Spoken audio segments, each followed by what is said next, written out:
Hi friends, welcome to बेनीटा சமையல். இன்னைக்கு வீடியோவில் ஒரு கசாய ரெசிபி தான் பார்க்க போகிறோம். இந்த கிளைமேட்டுக்கு வந்துட்டு எல்லாருக்குமே சளி இருமல்லாம் அதிகமாகவே இருந்துகிட்ருக்கு. இது வந்துட்டு நான் வீட்டில் செய்கிறது எப்போவும் அதை வந்துட்டு உங்களோட ஷேர் பண்ணிக்கிறேன். இது 3 நாள் தொடர்ந்து குடித்தோன்னா சூப்பராக சரியாயிடும். இருமல்லாம் நல்லா சரியாகும்.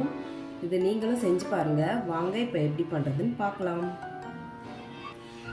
இப்போது கஷாயம் பண்ணுறதுக்கு ஒரு 2 கிளாஸ் தண்ணி இந்த பாத்திரத்தில் எடுத்திருக்கேன். இதில் ஃபஸ்ட்டு ஆடாதோட இலை சேர்த்துக்கலாம். நல்லா கழுவி வச்சுருக்கேன், சேர்த்துக்கலாம். இது வந்துட்டு ஓம இலை, கற்பூரவள்ளி இலைன்னு சொல்லுவாங்கள்ல, அது சேர்த்துக்கலாம். ஒரு 4-5 இலை எடுத்திருக்கேன். வெத்தலை வந்து 5லேருந்து 6 எடுத்துக்கிறேன். இந்த காம்பும் பின்னாடியும் லைட்டாக பிச்சுட்டு அப்புறமா இதையும் சேர்த்துக்கலாம். சின்ன சின்ன துண்டாக கட் பண்ணி போட்டுக்கலாம். அதுக்கப்புறமா இது வந்துட்டு நிலவேம்பு, இது சேர்த்துக்கிறேன். இன்றைக்கி எனக்கு துளசி கிடைக்கல, உங்களுக்கு இதில் எது எது கிடைக்குதோ அதெல்லாம் சேர்த்துக்கலாம்.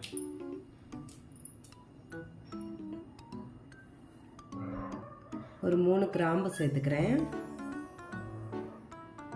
1/4 ஸ்பூன் அளவு ஓமம் சேர்த்துக்கிறேன். நான் ஓமம் எல்லாம் சேர்த்துருக்கோம், அதனால ஓமம் கம்மியாக சேர்த்தா போதும். ஒரு சின்ன துண்டு இஞ்சி தோல் எடுத்துட்டு கட் பண்ணி வச்சுருக்கேன், நல்லா தட்டி அதையும் சேர்த்துக்கலாம். 1 ஸ்பூன் மிளகு தட்டி வச்சுருக்கேன், அதையும் சேர்த்துக்கலாம். ஒரு 1/2 ஸ்பூன் கருஞ்சீரகம் சேர்த்துருக்கேன். இது வந்து ஸ்கிப் பண்ணாதீங்க, கண்டிப்பாக சேருங்க. 1/4 ஸ்பூன் அளவு மஞ்சள்தூள்,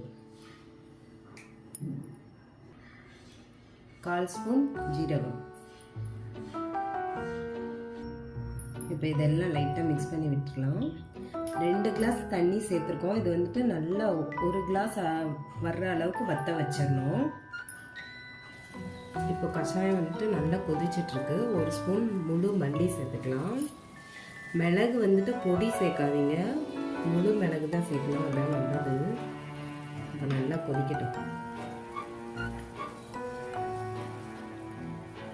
இப்போ கஷாயம் வந்துட்டு 2 கிளாஸ் தண்ணி ஊற்றணும். அது வந்துட்டு நல்லா வத்திருச்சு 1 கிளாஸ் அளவுக்கு.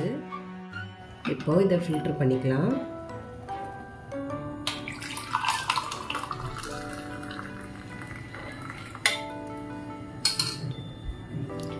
இப்போது கஷாயம் ரெடி ஆயிடுச்சு. இதில் தேவைப்பட்டால் தேன் சேர்த்துக்கலாம். தேன் வந்துட்டு சுட சுட சேர்க்கக்கூடாது. இது கொஞ்சம் குடிக்கிற அளவுக்கு ஆறுனதுக்கப்புறமா தேன் சேர்த்து குடிக்கலாம். இல்லைன்னா நாட்டு சக்கரை வேணாலும் அதுவும் சேர்த்துக்கலாம். இது கரெக்டாக 3 நாள் தொடர்ந்து குடிச்சு பாருங்கள். இருமல் சளியெல்லாம் சூப்பராக சரியாயிடும். சளி இருமல்லாம் இல்லாதவங்க கூட வாரத்தில் 1 நாள் இது செஞ்சு குடிக்கலாம். நோய் எதிர்ப்பு சக்தி அதிகப்படுத்தும், ரொம்பவே நல்லது உடம்புக்கு இது. இதில் இந்த இலைகள் வந்து எது எது உங்களுக்கு கிடைக்குதோ அதை நீங்கள் யூஸ் பண்ணிக்கலாம். எனக்கு இந்த தூதுவளை எண்ணெய் கிடைக்கல, தூதுவளை கிடைச்சா கூட ரொம்பவே நல்லது. குழந்தைங்களுக்கு வந்துட்டு ஒரு 1/4 கிளாஸ் அளவு கொடுத்தா போதும். பெரியவங்க ஒரு 1/2 கிளாஸ் எடுத்துக்கலாம். நான் வந்துட்டு குழந்தைங்களுக்கு சளி பிடிச்சா ஃபர்ஸ்ட் இது தான் செஞ்சு கொடுப்பேன். உங்களுக்கு சூப்பராக சரியாயிடும். நீங்களும் கண்டிப்பாக வீட்டில் செஞ்சு பாருங்கள். எப்படி இருந்துச்சுன்னு கமெண்ட்டில் சொல்லுங்கள். இது மாதிரியான வீடியோக்கள் தேவைப்பட்டால் கமெண்ட்டில் கண்டிப்பாக சொல்லுங்கள். இந்த வீடியோ பிடிச்சிருந்தா லைக் பண்ணுங்கள், ஷேர் பண்ணுங்கள், மறக்காமல் நம்ம சேனலை சப்ஸ்கிரைப் பண்ணிடுங்க. நாளைக்கு இன்னொரு வீடியோவில் சந்திக்கலாம். Bye friends.